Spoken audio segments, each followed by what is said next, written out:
Coríntios, no capítulo 4, do verso 1 a 18. A perícope é grande, mas eu serei bem objetivo com os irmãos. 2 Coríntios, capítulo 4, do verso 1 ao 18. Eu resolvi fazer a leitura do verso 1 ao 18 para que nós tenhamos a compreensão de toda a verdade. Então, eu vou fazer a leitura dos versos ímpares e eu quero convidar a igreja a fazer a leitura dos versos pares. E façamos com calma, esperando uns pelos outros, para que o texto grite ao seu coração, fale profundamente ao seu coração, à sua vida, diante da dor que você tem enfrentado, tem passado, e para ser um instrumento bendito nas mãos do Redentor, na vida daqueles que sofrem também, porque assim diz a palavra do Senhor, capítulo 4, do verso 1 ao 18. Pelo que, tendo esse ministério, segundo a misericórdia que nos foi feita, não desfalecemos.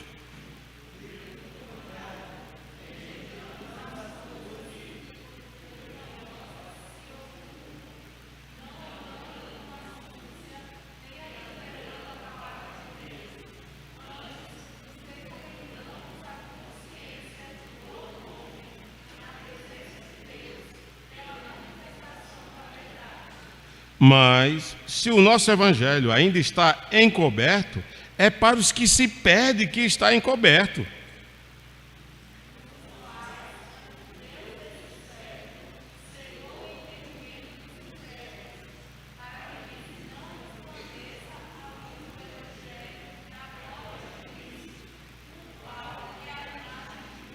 Porque não nos pregamos a nós mesmos, mas pregamos a Cristo Jesus como Senhor e a nós mesmos como vossos servos, por amor de Jesus.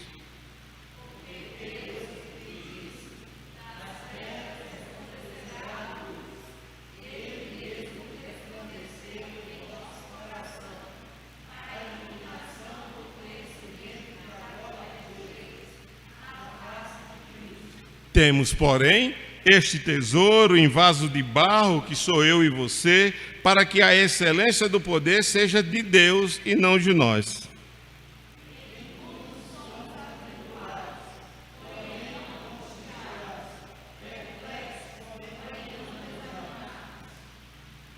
Perseguidos, porém não desamparados, abatidos, porém não destruídos.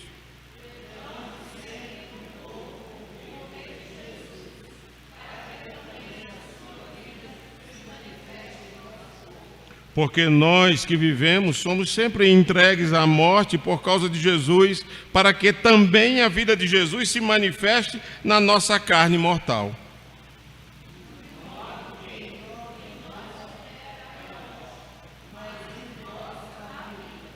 Tendo, porém, o mesmo espírito da fé, como está escrito, eu criei, por isso é que falei, também nós cremos, por isso também falamos.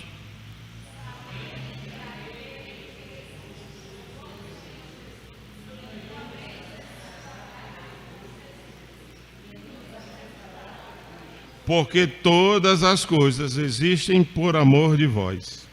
Porque todas as coisas existem por amor de vós, para que a graça, multiplicando, se torne abundante, as ações de graça por meio de muitos, para a glória de Deus.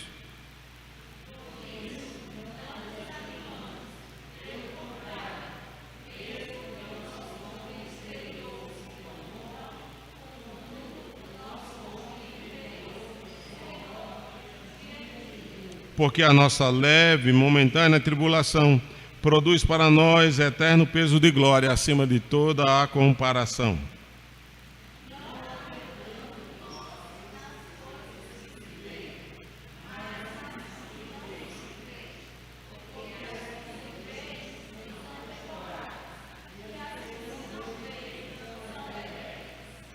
Que o Senhor abençoe a leitura do texto sagrado e aplique ao meu e ao seu coração nesta hora. Amém, queridos? Vamos falar com Deus mais uma vez.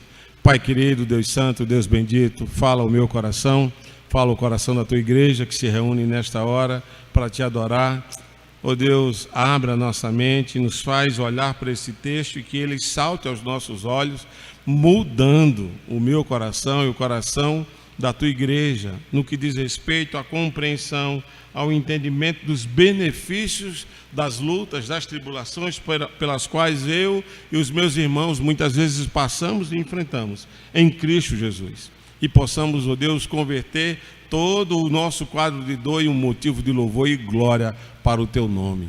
Essa é a nossa oração, é o nosso desejo em favor dos teus filhos nesta hora, em nome de Jesus. Amém. Queridos, então nós queremos falar com vocês sobre os benefícios da tribulação, do sofrimento, da luta na vida cristã. A carta do apóstolo Paulo, aqui na segunda carta aos Coríntios, todo mundo conhece, pelo menos nós já começamos um estudo há alguns anos atrás, aqui na nossa igreja, sobre essa igreja problemática, essa igreja cheia de altos e baixos, de crentes que davam maus testemunhos, de crentes que não viviam o evangelho como deveria viver, crentes como eu e você. Essa carta foi escrita a uma igreja que era imperfeita aos olhos humanos, mas lá na primeira carta, Paulo, o Espírito de Deus apresenta essa igreja na perspectiva paulina, sobre os olhos e a inspiração da pena do Espírito de Deus, apresenta a essa igreja essa perspectiva de que essa igreja refletia a graça de Deus. Conquanto sejamos imperfeitos, essa é a tese apresentada lá em 1 Coríntios, no capítulo 1, depois os irmãos dão uma corrida lá e ele olha para essa igreja e diz, olha, vocês são a igreja santa, santificada em Cristo Jesus. E aí ele diz, graça e paz a vós outros, uma igreja extremamente corrompida, corrupta, uma igreja que aos nossos olhos, se fosse nos nossos dias, uma igreja que certamente envergonhava o evangelho de Cristo. Mas Paulo escreve essa igreja ensinando verdades imutáveis, que devem orientar o coração daqueles que estão envolvidos com liderança, daqueles que são membros dessa igreja, que devem amar o Senhor. E vale a pena, de fato, você depois fazer a leitura das duas cartas de Paulo a uma igreja que não é tão diferente da igreja que eu e você, que nós somos hoje.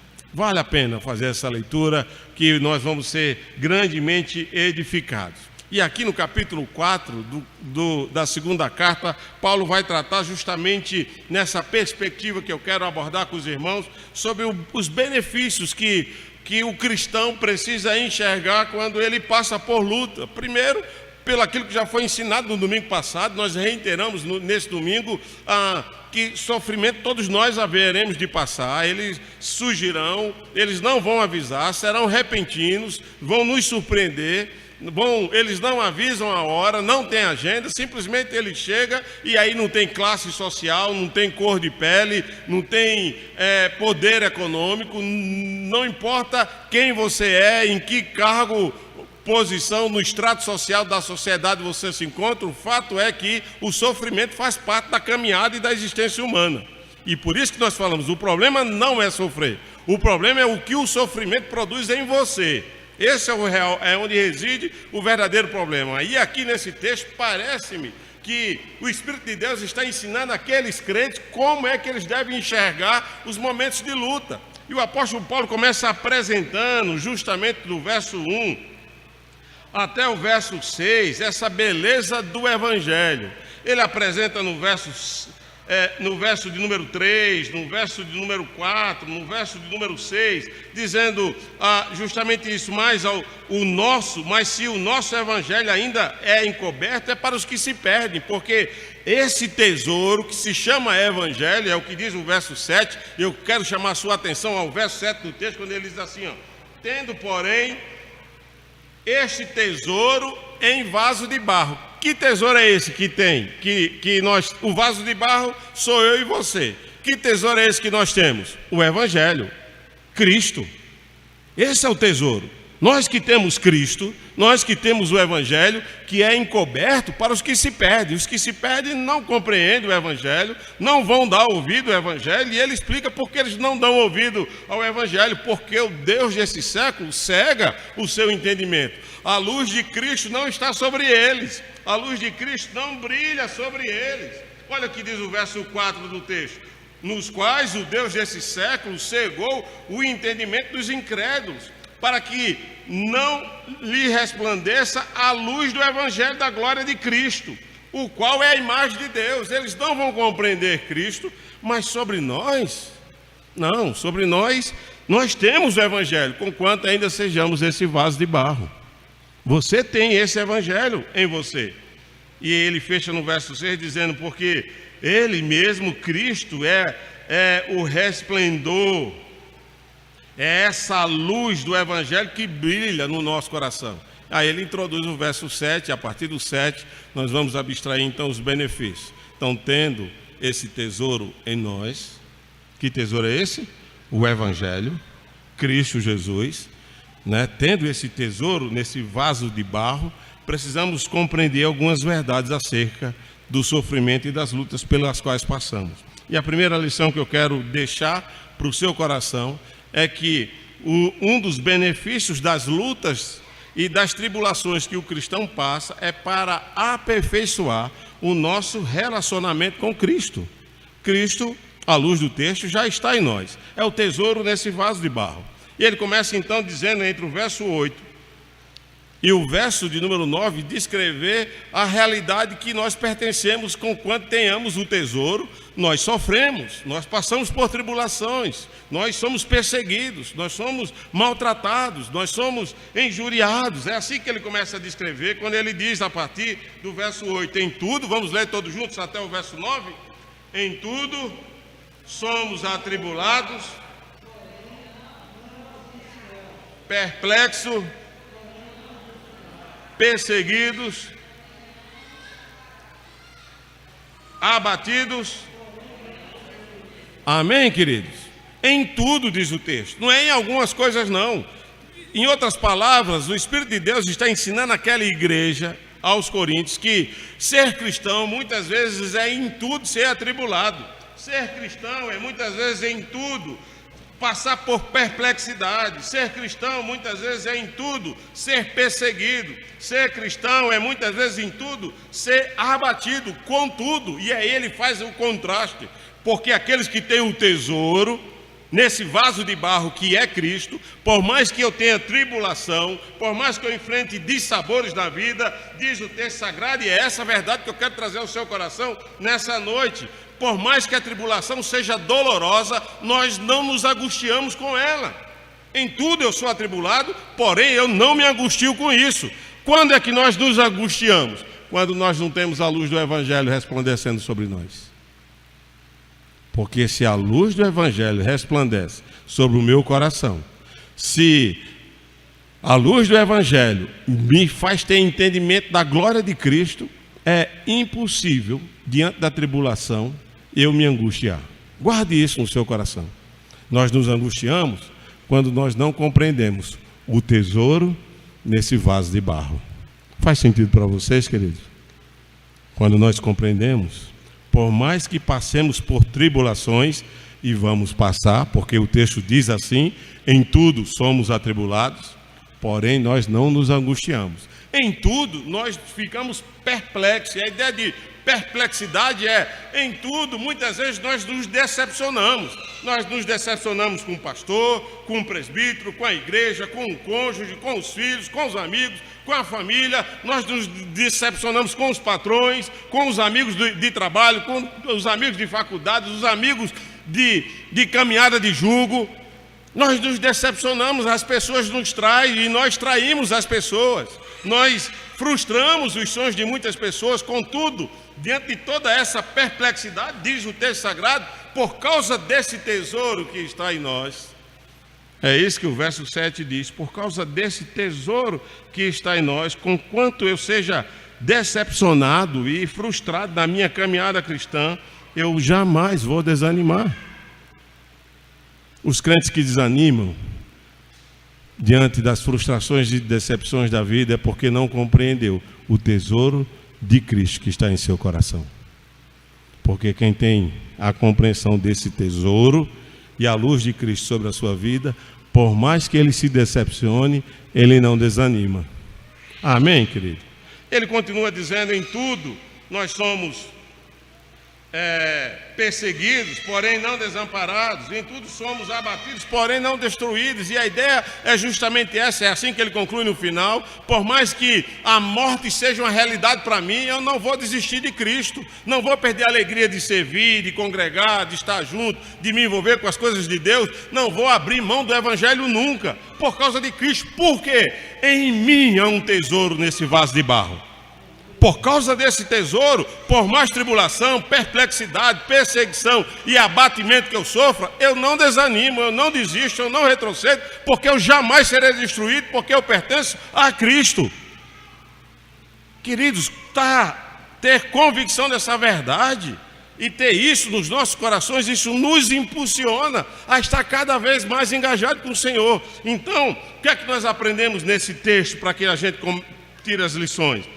Ou seja, as tribulações existem para aperfeiçoar o nosso relacionamento com Cristo. É o que diz o verso 10 a 14. O verso 10 a 14 ele vai dizer que somos entregues à morte de Jesus todos os dias. Com que propósito, diz o verso 10 e 11 do texto? Para manifestar, assim como nós morremos em Cristo, nós vivemos em Cristo, para manifestar a vida de Cristo no nosso corpo carnal. Esse é o propósito da tribulação. A ideia da tribulação para o cristão é que no sofrimento nós aprendemos a nos contentar somente em Cristo. Quando você passa por tribulação, Deus está lhe dando uma lição preciosa. Se você aprendeu a aplicar o texto de Tiago para ser motivo de alegria, está lhe dando um privilégio único, um prêmio especial na sua vida, de você se aproximar de Cristo e dizer: Senhor, só o Senhor é a minha alegria, eu vou me contentar somente no Senhor. Sua tribulação pode lhe aproximar de Cristo, a gente aprendeu isso em Tiago no capítulo 1, ou pode lhe afastar dele. Vocês lembram do texto que a gente já leu há algum tempo aqui na nossa igreja, lá de 2 Crônicas, do capítulo 33 de Manassés, que fala do rei Manassés? No capítulo 33 de 2 Crônicas, que fala do rei Manassés, lá no verso 12 vai dizer que Manassés foi preso, e por ele ter sido preso, diz o texto que na sua angústia buscou o Senhor. Na sua angústia, um pecador miserável era Manassés, mas em meio à sua tribulação, em meio à sua dor, ele se aproximou do seu Redentor. Então as tribulações vêm sobre as nossas vidas para nos aproximar mais de Cristo. O problema é que nós desperdiçamos as tribulações. Aí me desculpe, se as suas tribulações não têm lhe aperfeiçoado, não têm fortalecido a sua fé, se as suas tribulações não têm lhe tornado mais perseverante, me perdoe, me desculpe, mas você tem que continuar sofrendo, não pode parar não, até você entender isso. Tem que vir mais sofrimento até que você entenda. Porque a tribulação vai ser motivo de alegria quando você se aproxima mais de Deus. Amém, queridos? Então não desperdice a sua dor. Não desperdice. É isso que o texto vai nos ensinar. Nós sofremos para que a vida de Cristo seja revelada em nós. Tim Keller, quando ele trata do tema do sofrimento, ele diz o seguinte: o sofrimento dissipa de nós a ilusão de que temos força, que alguns acham que diante da tribulação, da sua dor, ele acha que ele é que tem força para resistir e resolver o seu problema. Ele diz que o sofrimento dissipa a ilusão de que temos competência, o sofrimento dissipa a ilusão de que temos capacidade de salvar a nós mesmos. Ou seja, eu vou resolver, o problema é meu, deixa que eu faça do meu jeito. Queridos, isso é tolice, isso tem nome, é tolice. É abrir mão do Evangelho, que é a única solução para a sua vida. Muitas vezes nós caímos nessa tolice, dessa ilusão carnal, maldita, que nos afasta do Evangelho, de achar que eu tenho força, de achar que eu tenho competência e de achar que eu posso dirigir a minha vida para salvar a mim mesmo. Nós não podemos. Nós não somos salvadores de nós mesmos, nós não temos competência para sanar os nossos problemas e muito menos força. Mas como nós achamos que podemos, nós naufragamos nas dores e lutas que nós enfrentamos, porque nós nos afastamos do tesouro que mora e habita nesse vaso de barro. Amém, querido?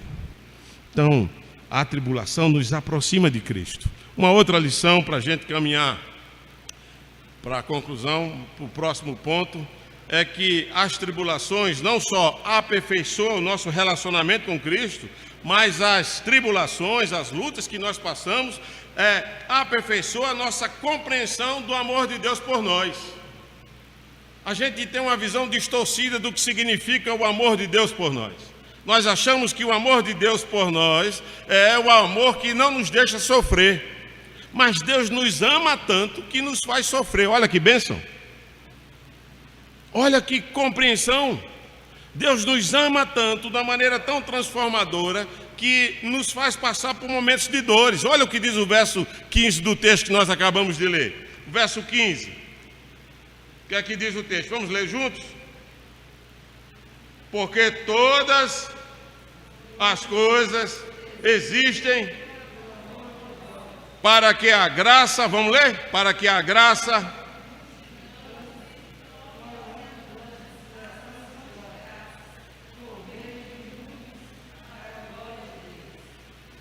Amém, querido? Olha o que o texto diz. Todas as coisas existem por amor de vós. Que todas as coisas são essas? É ganhar na Mega Sena? Todas as coisas é alcançar a carreira profissional que eu almejei? Todas as coisas é ter uma conta abarrotada financeiramente no banco? Todas as coisas tudo aquilo que eu empreender vai prosperar? Essas todas as coisas? Ou todas as coisas são em todas as tribulações, em todas as perplexidades, em todos os abatimentos, em todas as perseguições? Todas essas coisas existem por amor de nós, para que em meio a essas coisas a graça de Deus superabundando sobre a nossa vida. E quem é a graça de Deus? Cristo, esse tesouro que está em cada um de nós, sendo vivo e manifestado na nossa maneira de viver, uma vez refletido na nossa vida, na maneira como enfrentamos a nossa dor, promova a glória de Deus e leve os outros que estão à nossa volta a glorificar o nosso Pai que está nos céus. Não é o que diz o verso 15? Porque todas essas coisas existem por amor de vós. Vamos lá? Para quê? Para que a graça, multiplicando-se, torne o quê? Abundantes as ações de graças por meio de quem? De muitos. Quem é que vai dar a graça? Pelo exemplo como o oliveira enfrenta a sua dor. As pessoas que vão olhar para o sofrimento dele, como nós olhamos para a vida de Elizabeth Elliot e damos graças a Deus pela dor que ela enfrentou, e ao ponto de escrever o livro, que o sofrimento não é em vão, ao ponto de nos ensinar que quando nós sofremos, seja lá o que sofremos e recebemos do cálice de Deus, nós vamos receber porque confiamos nele. Olha que motivo de render graças ao Senhor. Eu estimulo mais uma vez, assista um filme. Você assiste tanta coisa, perde tempo com Big Brother. Entra lá no YouTube, está lá no YouTube, põe lá Terra Selvagem e assista. Vai falar muito ao seu coração, mais do que o Big Brother, muito mais.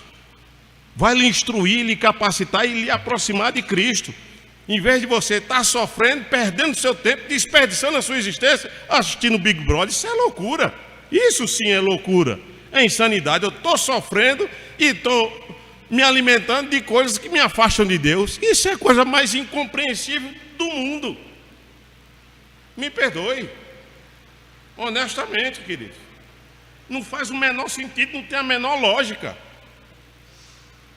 Eu estou sofrendo e me distanciando de Deus. Então isso é um suicídio, é um kamikaze. Não vou para a morte. Não vou a cega para a morte. É isso que estamos fazendo na nossa vida.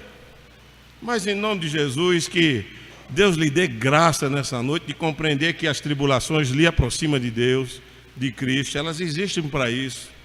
Existe para que você compreenda e enxergue e perceba o quanto Deus lhe ama, o quanto você é amado por Deus, o quanto Deus cuida de você, o quanto Deus está interessado e comprometido com a sua vida, lhe preservando em meio à sua dor. Amém, querido?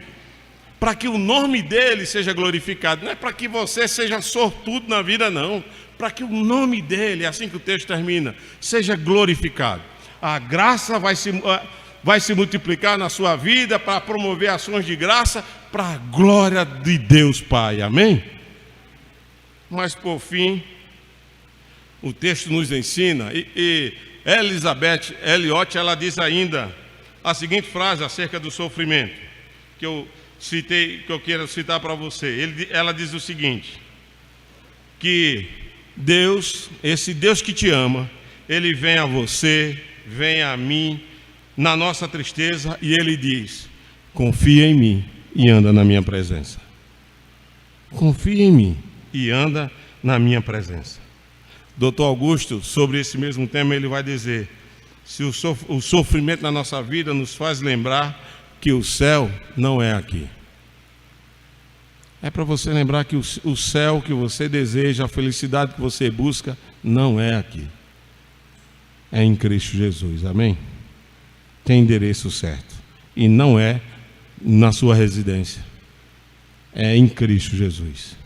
Não é no seu trabalho, nas coisas que você faz, nos sonhos que você quer realizar. A sua felicidade e o seu contentamento reside na pessoa de Cristo Jesus. Para terminar, as lutas e as tribulações existem na nossa vida para aperfeiçoar não só a nossa relação com Cristo, para que a nossa vida manifeste a vida de Cristo, não só para nos aproximar e nos fazer compreender o amor de Deus por nós, mas as lutas e as tribulações existem na nossa vida para aperfeiçoar a nossa compreensão da qualidade e da duração da nossa dor. Olha o que diz o verso 16 a 18, para a gente fechar esse momento. 16 a 18, vamos todos juntos? Por isso,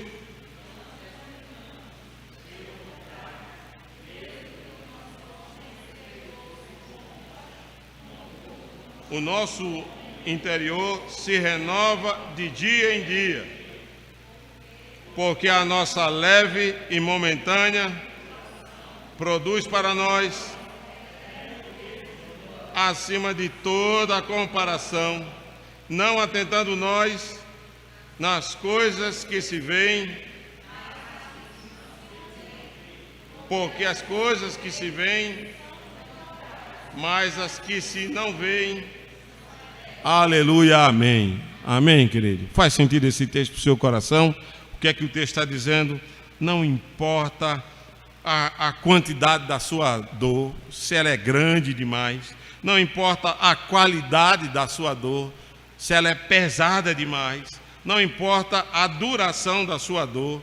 O que está no final, garantido a mim e a você, é que a sua dor tem agenda de dia de início e de término. Essa dor é leve e é momentânea, ela é passageira, por uma única razão: esse tesouro que habita nesse vaso de barro que sou eu, que é você, que somos nós, esse tesouro é esse Deus que é o nosso escudo, é esse Deus que é a nossa glória, é esse Deus que é o nosso guia, é esse Deus que ouve a minha e a sua oração, e é esse Deus que responde o nosso clamor.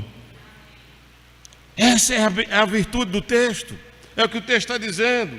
Ou seja, a tribulação aperfeiçoa a minha compreensão, para quando eu olhar para a luta, e em vez de sucumbir e responder às perguntas de como andam os meus dias, eu estou desanimado, estou cansado da vida, eu não suporto mais a minha existência, eu não sei para onde ir, o que fazer, o que vai acontecer, minha mente está cheia de preocupação, estou desesperada, seja lá o que for que você está sentindo. Creia que essa dor, ela é leve e é momentânea em nome de Jesus, e vai trazer sobre a sua vida um eterno peso de glória sem comparação. Essa é a verdade do Evangelho. Então o que nós precisamos é olhar para a nossa dor e nos aproximar de Cristo. O que nós temos que aprender à luz do Evangelho é olhar para a nossa dor e compreender o amor de Deus por nós. Somos amados por Ele, e nada, absolutamente nada, diz Romanos 8, nos separará do amor de Deus. Nada, nem a tribulação, diz o texto, nos separa. Deus não nos deixa de amar porque passamos por lutas. porque enfrentamos luto, porque enfrentamos mágoa. Deus não nos deixa de amar por isso, pelo contrário, nada nos separa do amor de Deus, por causa de Cristo Jesus, o nosso Senhor. Guarde isso, aplique isso ao seu coração nessa noite, saia daqui cheio dessa vida, dessa verdade. Então, quando a pergunta vier, como está os seus dias, você vai dizer, ele tem dor, tem dificuldade, mas o Senhor é o meu escudo, Ele é a minha fortaleza, Ele é o meu guia, Ele ouve a minha oração e Ele atende o meu clamor. Amém, querido? Mesmo que sejam muitos as suas lutas, é o que o Salmo 3 ensina. Vamos ler o Salmo 3. Projeta aí o Salmo 3 para a gente. Deixa eu abrir aqui o Salmo 3 para ler com vocês. Salmo de número 3.